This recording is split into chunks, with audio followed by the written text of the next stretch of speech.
All right, everybody, welcome back to Comparative Criminology, Section 12. And today we're going to talk about some pretty rough, pretty depressing stuff, so prepare yourself. But it starts with a conversation about state crime. Now, when I use the term state, as I have often done throughout this course, I don't mean state like the United States, the state of Texas, the state of Tennessee, the state of Wisconsin. What I mean is a nation, a country, right? And dividing the world up into these nations and states kind of tends to make people think of the country as a monolith. You know, one people, one culture, one language, one history, one ethnicity, one, everything. When really nothing could be further from the truth, especially in countries like the United States. And large geographic areas can hold dozens of different, even, going back to ancient times, groups that have lived in the area for hundreds or thousands of years might be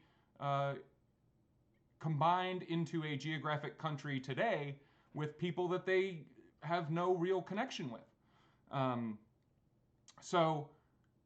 But the nation is kind of a singular unit that is good at organizing society within its own borders, right?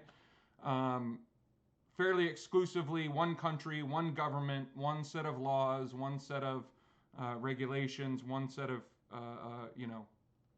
one military.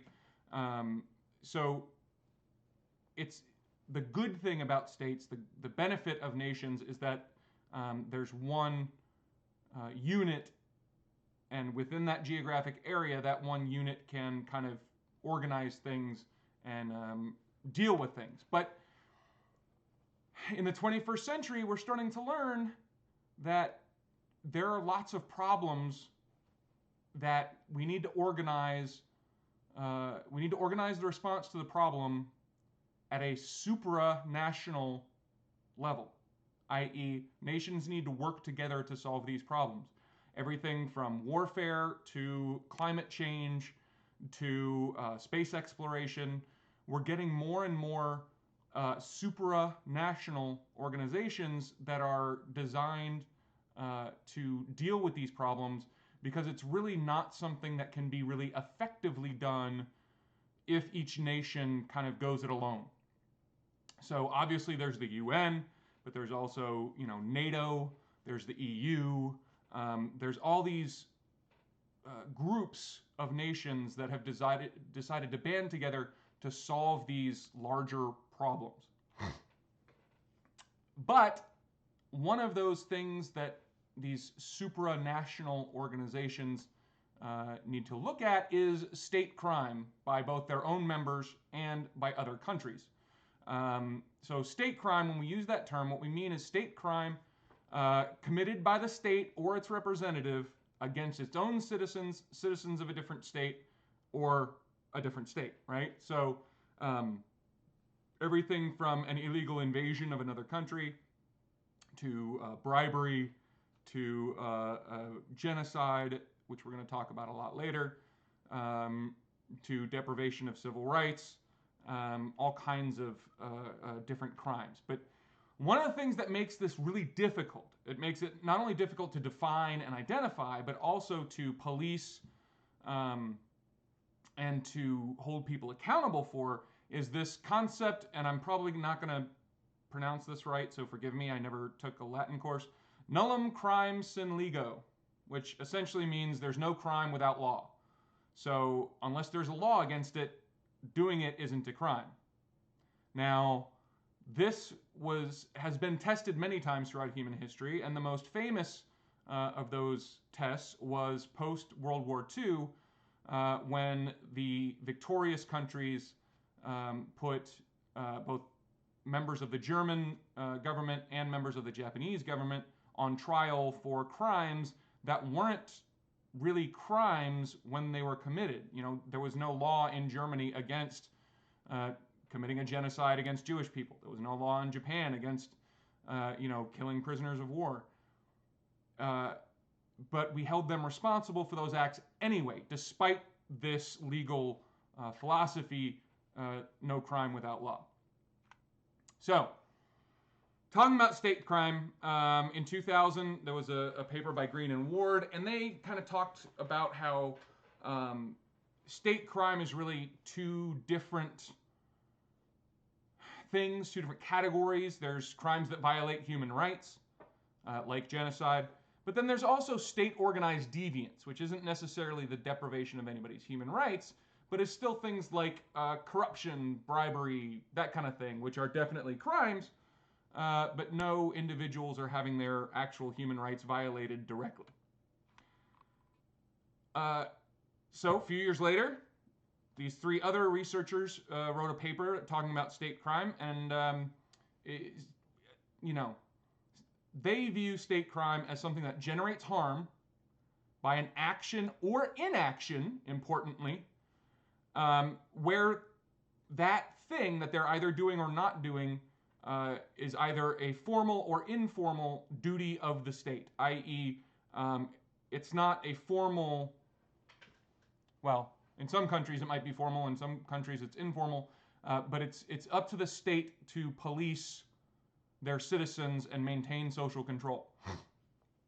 That is an assigned or perceived duty of the state. And if they don't do that, or they do it wrong, and they generate harm via that in order to help themselves, that would be state crime, right? So, it's up to, it's the assigned or perceived duty of the state to protect citizens from polluted air and water and food. If the state doesn't do that because of its own self-interest, whether that's money or some other overriding interest, that's state crime. Now, how much state crime happens? Well, a disturbing amount. So Ross in 2000 did a study of 7 different countries, and these were all like, these weren't North Korea and China and Venezuela. These were first world countries: the US, the UK, Canada, Japan, France, Italy. I can't remember all of them, but definitely first world, major industrialized nations. And looking at how many of these countries had instances of different state crimes. And basically there were 8 state crimes identified, and all 7 countries had the most common, number 1, which was cover-ups, i.e. The state did something wrong, and instead of kind of admitting it and being held accountable for it, they tried to cover up that mistake or crime or thing that happened, and that is definitely something that qualifies as a state crime. Second most popular was corruption or bribery. Third was illegal police violence. Fourth was illegal surveillance. Fifth was torture. And I mean, these 7 first world nations, the 5th most common thing was torture. 6th was tax evasion by politicians. 7th, human rights violations in general. And then 8th was military violence.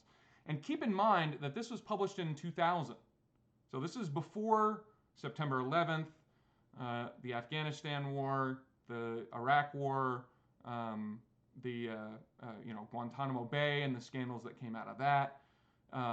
So even pre 9/11, there was a serious amount of state crime going on, not just